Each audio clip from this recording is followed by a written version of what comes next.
Hello and welcome to Lab Safety. So this is an incredibly important lesson, that we're going to go over. I am really big on lab safety, especially when at any time, but especially because we are going to be working with different chemicals and materials that if you're not careful, you could harm yourself or one of your classmates. So I'm really particular about lab safety and I don't mess around with it. When I was TAing at OU for 2 years, I didn't have a single incident in any of my labs, so that might show you kind of how big I am on safety procedures.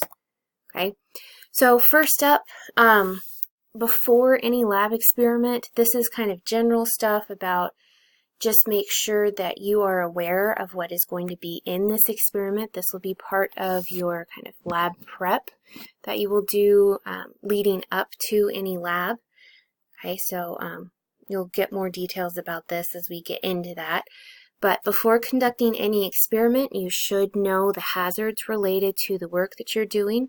A lot of this is actually on me, so I have to make sure that not only are the hazards appropriate for your level, for high school, and for this classroom, but also that we have all of the protection equipment and the different materials in case something goes wrong to deal with those kind of hazards. Okay, so for an example, we won't be working with anything radioactive because we do not have the equipment to protect from radioactive materials. Okay. On the other hand, we will be working with acids, at least at some point, if you continue on with me through chemistry especially. And we do have the protective equipment for acids and for fire and things like that. Okay. So, we will be going over the safety equipment in the lab. We do have a fire extinguisher. Okay. We also have a fire blanket. So that is one thing to be aware of if you use a fire extinguisher. Okay, generally that will be on me, but in case you have to use a fire extinguisher, you always point it at the base of the fire, and don't use a fire extinguisher on another human being unless it's absolutely necessary. That's why we have the fire blanket. Okay, so if someone catches on fire, either put them under the shower. Okay, if it's just like a regular fire, if it's an electrical fire, use the fire blanket and just wrap them up with it. Okay. All right. So always know the hazards of the materials that you're going to use. Are they corrosive? Will they eat through your skin or burn your skin? Are they flammable? What do they react with? Okay, so there are certain reactions that are deadly. They can release poisonous gas, things like that. Okay, so we're going to talk a little bit more about how to avoid that kind of stuff. And then if you, you should always look at the material safety data sheets, the MSDSs, for any, for information on all chemicals you plan to use. Whenever you get questions about what are the hazards for this particular chemical, that's where you need to go. They are all online. Okay, available online.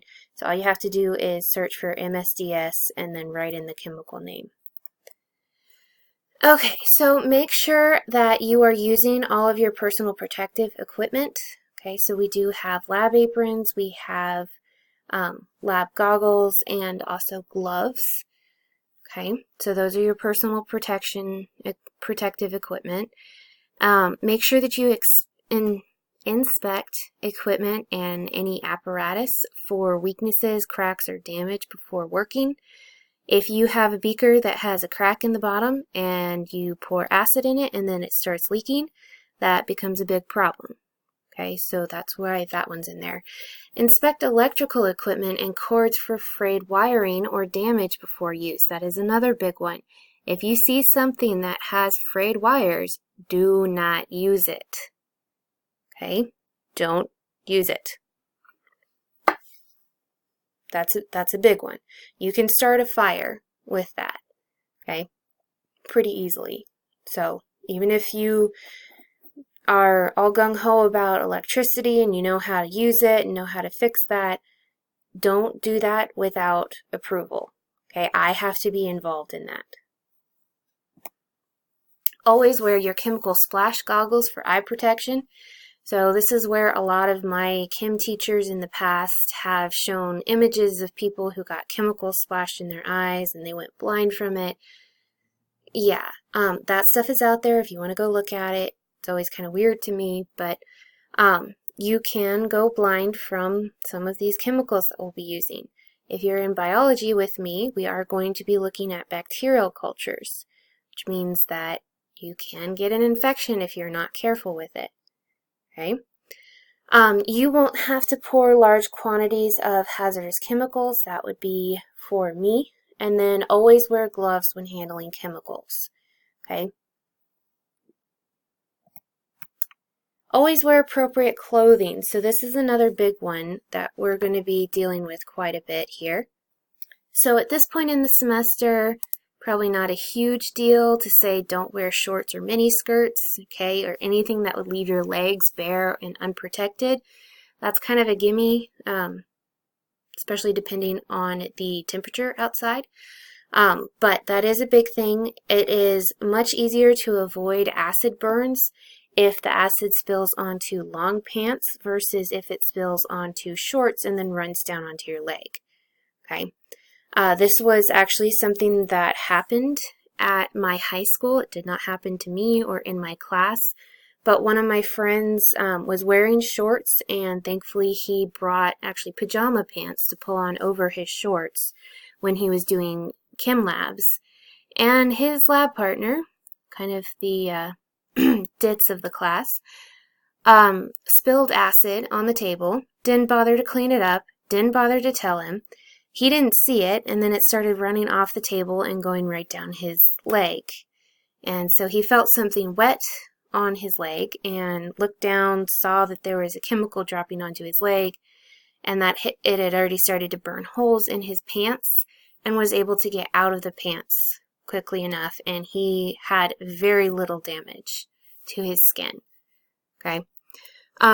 So that is also an option when it gets warmer out and you're wearing shorts again. Okay, feel free to bring sweatpants or pajama pants or scrubs or something like that that you can pull on over your shorts. That is fully acceptable. Okay, don't wear high-heeled shoes. Okay, don't wear open-toed or open-heeled shoes, sandals, or any shoes made of woven materials such as canvas. Okay, so this is a big one that a lot of people forget about. Okay, if you drop a glass beaker on your foot, okay, it's not going to hurt as much if it bounces off your sneakers before it breaks. But if you're wearing open-toed shoes and you drop it, if that breaks on your foot, you instantly have not only glass going into your foot, you have whatever chemical was inside that beaker going into your foot. Okay? Big thing about woven materials such as canvas. Okay, so that includes like high tops and toms and things like that. Okay, that type of material soaks up liquid. Okay, which, you know, it's kind of annoying if it's water, but if it's acid, it's soaking that up and then keeping it right on top of your foot. Okay, confine long hair and loose clothing, especially when we're working with any kind of heat or a Bunsen burner. Because there was also a girl at my high school who caught her hair on fire because she didn't have it pulled back and it swung into a Bunsen burner. Yeah, my high school had some lab issues. General rule, long pants, closed-toed shoes, no baggy clothing, long hair is tied back. Okay? General rule. Okay, and this gets into a couple more safety procedures here. Don't work with hazardous chemicals or processes when alone. Okay, I have to be in the room at all times whenever we're doing lab. Okay, so if I step outside, everybody stops. Always use chemicals with adequate ventilation or in a chemical fume hood. If we have anything that starts kind of spewing fumes for whatever reason, we'll put it in the fume hood. Use chemicals only as directed and for their intended purposes. If you start making up experiments as you go and just start randomly mixing chemicals, you're out. That's it. I don't I don't deal with that, okay? If you don't want to do the experiment as it's written, you can sit and watch everybody else do it. Because you have no idea what you're making when you just start haphazardly mixing chemicals together. You don't know if you're going to produce a fire, produce an explosion. You don't know what's going to happen, okay? So that, I do not allow that whatsoever. Never use mouth suction to fill a pipette or a siphon. This is always one that kind of cracks me up because it's always on the list of lab safety procedures and don't do this, don't do that. And yet it hasn't really happened in like 50 years. So what this is talking about is this is a glass pipette here. So you see it's tapered at one end, and then you put a suction on it and it will pull liquid up through the tip. Now apparently when they first invented them, people would literally sit there and suck on the pipette in order to get the suction. Really bad idea if you suck a little bit too hard and it just goes right in your mouth. So they invented pipette bulbs, and that's what these are. Okay? So, weird little tidbit there. Alright, any needles, syringes, and other sharp objects need to be handled carefully. They are generally called, or collectively called, sharps. And if we do use sharps, you will need to dispose of them in the appropriate container, which I will have out. Those kind of things do not go in the trash can. You're also not going to dispose of chemicals down the drain, okay? Unless we are approved to do that. So they do have to be disposed as hazardous waste. Need to avoid direct contact with any chemicals. You don't know what those chemicals are necessarily going to do to you. They could start burning you, okay? Either a strong acid or a strong base will burn your skin. And I do actually have personal experience with both of them. It is not fun, okay? It really does hurt. And then if an accident does occur, you need to flush the area with water immediately. If it's a body part that you can easily stick in the sink, stick it in the sink. If it gets in your eyes or on your face, go to the eye wash station, which is in the back of the room under the shower.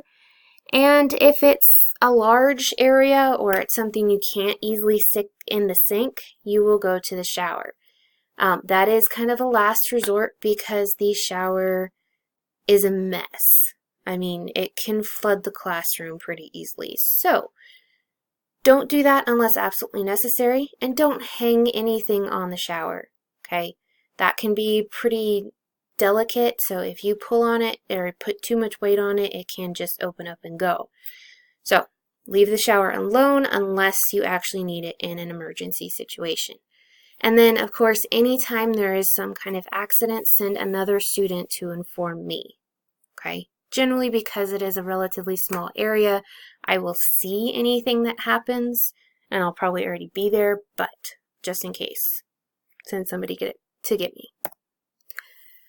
Okay, never smell, inhale, or taste laboratory chemicals. So this is a big thing. There's a saying in chemistry that chemistry is just like cooking, but we don't lick the spoon. Okay? If you lick the spoon, you can die. Or get some horrible, horrible illness or disfiguration or something from that. So don't smell the chemicals. Sometimes they will release toxic gases. Okay? Don't inhale them. Okay? And don't taste them. You also always need to wash your hands and preferably your arms with soap after removing your gloves and before leaving the work area. That not only makes sure that your hands are clean, it also removes the smell because those gloves smell kind of funky. Okay? Never eat, drink, chew gum or tobacco. Obviously, you shouldn't be chewing tobacco or smoking in school, or apply cosmetics in the lab. Sometimes it's actually really easy for chemicals to get on your food if you have it in lab, to get in the gum that you're chewing, or even to get into your cosmetics when you're using them in the laboratory. So just don't have those out at all. Don't pick up broken glass with your hands. You need to use either tongs or a broom and a dustpan. And make sure that you remove all personal protective equipment such as gloves and lab coats or lab aprons before leaving the lab. And we're going to save the rest of this for the second video.